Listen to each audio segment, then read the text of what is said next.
top military leaders, quote, in the States and abroad are issuing warnings that Donald Trump is incapable of carrying out his duties as a commander-in-chief. This is coming from a very trusted source. And it says that Donald Trump poses an imminent threat to the United States and to countries across the world. Top military leaders, admirals, generals, foreign military leaders, quote, are seeking help, literally, and they are also at the same time leaking to the press just how bad it has gotten and how they have to keep Donald Trump out of the situation room because of his erratic behavior and temperament is just getting so bad that, quote, it will get many more people killed by him just even being in the room. Now, this piece is coming from Wall Street Journal, and it says in this article, like, behind Trump's public bravado on the war, we know that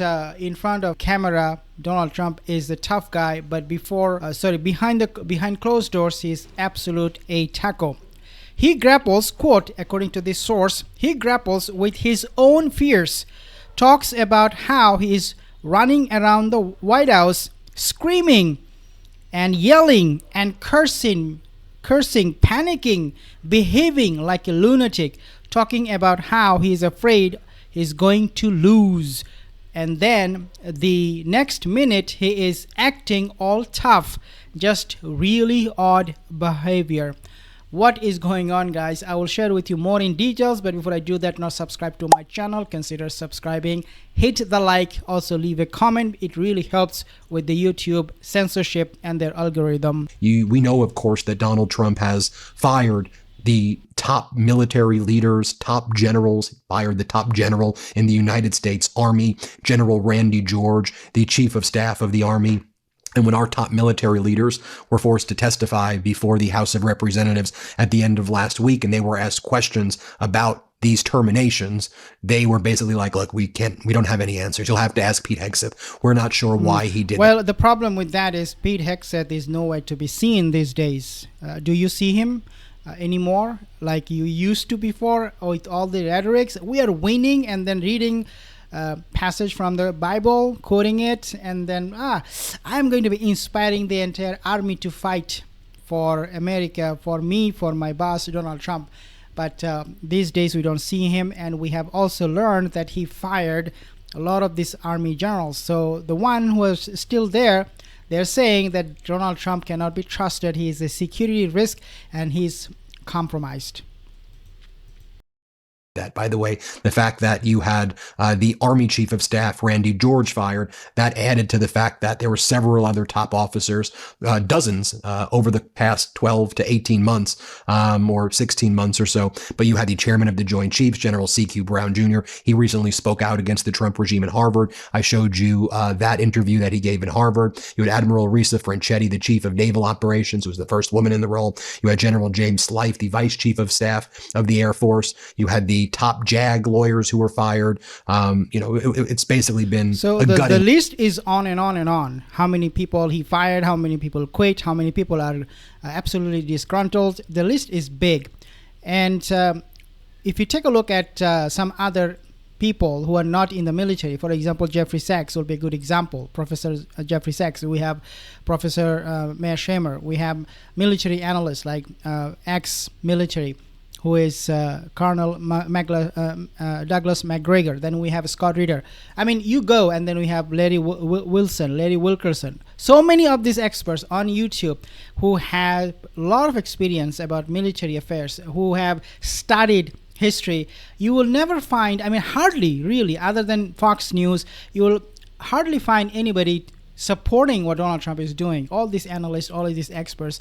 But again, it just shows that majority of the people in the States, the pundits, the commentators, the analysts, you will see them all, majority of them, talking against Donald Trump's policies with Iran in the Middle East. Of our top military leaders. And you all remember, too, when the Joint Staff social media account made a post basically extending their deepest gratitude to General Randy George, the Chief of Staff of the Army. And one of the reasons that he was purportedly fired is that he was promoting people based on merit. And it was alleged that Hegseth didn't want certain people who Hegseth said, oh, that must be because of diversity or DEI, or in my opinion, just very racist things. I'm just sharing with you my opinion is why Hegseth didn't want certain people promoted. And General Randy George was Hegseth is he himself is incompetent. He should not be there. The unfortunate thing is the most incompetent person is running all of these army generals, the admirals. I want to share with you what J.D. Vance has to say. Listen to this.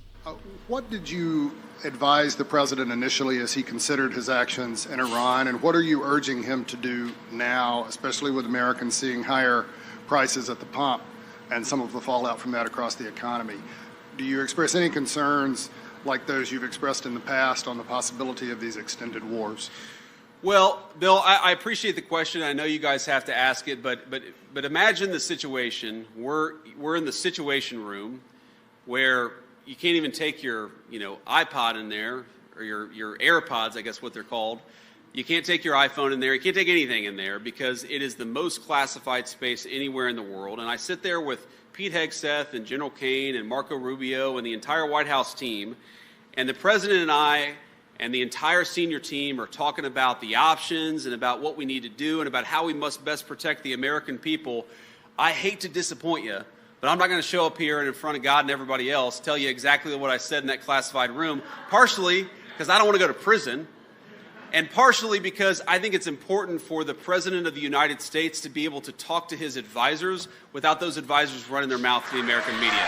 Okay, so basically whatever he's saying here is a complete BS. They are not doing any Situation Room thing in the real sense. They're just there, bunch of morons, clowns. They do not have any game plan, no war plan, nothing from day one. And they are just... I don't know what they do inside of that. Oh, this is a classified place. You cannot even have your iPod, iPad. Okay. But obviously we have seen how disastrous the decision you made in that same Situation Room about Iran war. Subscribe for more videos.